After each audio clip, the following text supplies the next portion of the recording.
Welcome to another edition of the ISP podcast. I'm your host, Sahil, flying solo today, but we are finishing up Copa America Group D, last match day of the group stage, and Brazil was looking to win the group. But of course, in the end, we told you before the tournament started in our preview video, Colombia would win Group D, and Colombia has won Group D, Brazil finishing second. So the prediction was accurate. Okay, let's talk a little bit about what happened. Group D is a group that I am very familiar with because I attended a match here in Los Angeles to starting off with that, and later on have been tracking this group very closely through the entire tournament. And of course, this was the group that the US fans out there were also watching because this is the group that they would have played if they did not fail to make it through the group stage, which of course is what happened, unfortunately. And we will not discuss that anymore because we are not talking about that. What we are talking about is some fantastic football played by Colombia. So this team hasn't lost in 2 years, and they showed exactly the reason why in this tournament so far up to this point in time. And even in this match, I never felt like Colombia was threatened by Brazil. There was a couple moments here and there, a couple moves by Vinny Jr., a couple plays here and there. And of course, it took a fantastic goal by Rafinha off a free kick. But in the run of play, I think Colombia were the better team. And I think on the day, they were unfortunate not to get a very marginal offside call on the goal. Again, it was a similar situation to the US Uruguay game where VAR took a look at it. And for some reason, VAR determined that it was actually offside. Now, I looked at one angle of it and it seemed to be offside, but that was the first angle we see. Then they showed another angle with VAR and it appeared to be onside. And then they showed a third angle, which is the angle they should have shown at the beginning, because in that one, the player's foot is slightly above the line. So perhaps they got it right. I think a simple solution would be for CONMEBOL/CONCACAF to implement some basic technology that they use in Europe. It's obviously available. Just take the step and do it. I can't imagine why you would not do it, but that is the case.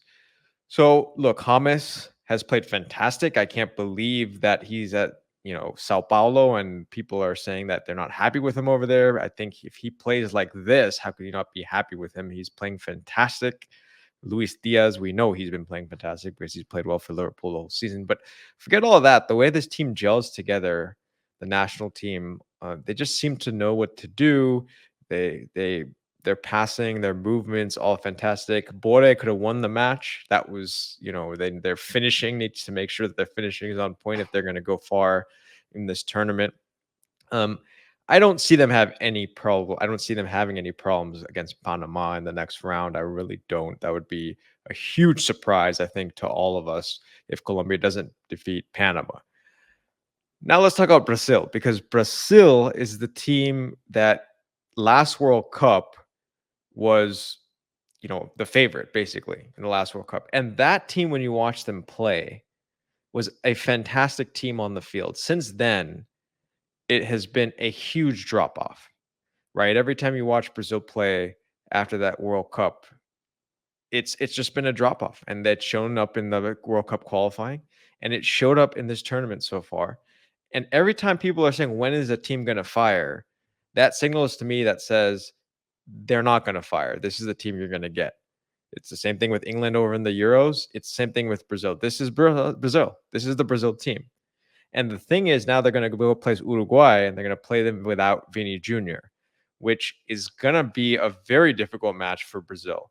Now, I'm not going to say that Uruguay is going to win, though. I do think Brazil Uruguay is a very even match, frankly. It's going to be a very even match, and I think everyone's going to go out and expect, Uruguay is going to win. No, Vinny Jr., Brazil's been playing badly.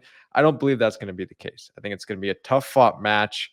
It'll probably go to extra time or something like that, even penalties. I think it's going to be a very tightly fought contest. I don't see either of the teams running against each other, running over each other, I should say. I think it's going to be a very close contest. And I think it's going to be a fascinating contest. Frankly, this is probably going to be the most interesting matchup of the quarterfinals because the rest of the matchups, I don't know. I think you have a clear idea of the Argentina Ecuador. I think Argentina is, the favorite. In the Panama versus Colombia game, you have Colombia who's going to be the favorite. The interesting ones that are close are going to be this Brazil Uruguay match and the Venezuela Canada match. And I think both of those are very intriguing. I do want to make a point about the Ticos winning the last match. Costa Rica, good for them to start off very strong in that match, getting the 2 goals early. They were too far away from goal differential perspective, but I was happy to see Costa Rica get a victory. Hats off, and I'm sure the Ticos fans are going to be very excited about that. Both Costa Rica and Paraguay, though, they're in a rebuilding phase now. They have to get back to some of the glory days that they were in the past. These teams are not where they need to be at this point in time to be competitive in this region, and I'm sure that's something that they'll be working on.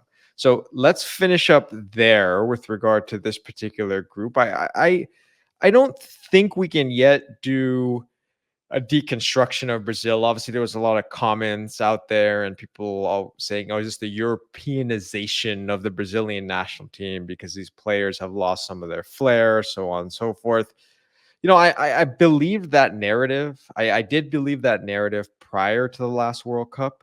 I saw, that the team that played a little bit in that style, and I thought, okay, they're kind of losing that Brazilian flair. But then I saw it come back very much under Tite in the last World Cup, and I think that team is extremely fun to watch, and it resonated a lot with that, the Brazil type football that we've been used to seeing prior. And I think they can get back to there. Is this team that? No, I don't think that this team is that. But is this team a competitive team on any given day? 100%. And I think, with Vinny Jr., them, without him, it's still going to be an extremely difficult team to beat. And let's see if Uruguay can get it done. So onward to the knockouts. The rest of the crew will be back for those matches, but I think it's going to be some fascinating football left to play. Again, just to run through the matches for you as we finish up the group stage. We start off with Argentina, Ecuador, followed by Venezuela, Canada, and then we'll have not simultaneous, but on the same day, we will have Brazil versus Uruguay, and of course, Colombia versus Panama. And I think for everyone watching Copa America and excited out there, it's going to be a fascinating quarterfinals. I think there's a few teams that are probably favorites to win it, and there's a few teams that could spring some surprises. So let's see who does well. I'm excited to see how the Canadians do. Excited to see this Brazil Uruguay match. Excited to see if Ecuador can spring a surprise. That's the game I think that most people are thinking, okay, that one's going to be Argentina all the way. But you never know. You really never know. I will say this, and I'll end with this. I do think Colombia is the one team that's going to handle their quarterfinal match pretty easily. So let's hear it from you Colombia fans out there, Brazilian fans out there, what you thought of the match today. Everyone out there, keep watching Copa America. Vamos Copa America. See you in the quarterfinals.